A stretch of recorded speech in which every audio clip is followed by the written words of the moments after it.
The cabin filter is located behind the glove box. Open the glove box. Unhook the dampener arm.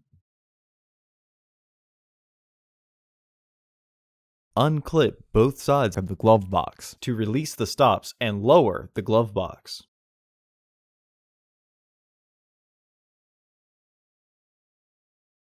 Unclip the 3 tabs on the filter housing door.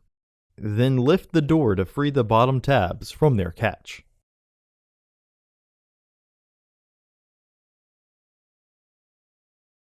Remove the old filter from the housing and clean out any debris inside. Install your new AQ1242C filter into the housing, with its airflow indicating arrow pointing down.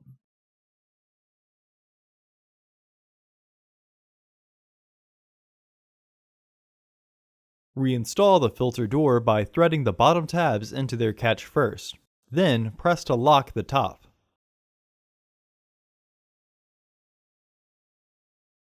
Reinstall the glove box assembly by aligning their tabs with their catch. Reinstall the dampener arm. Close the glove box.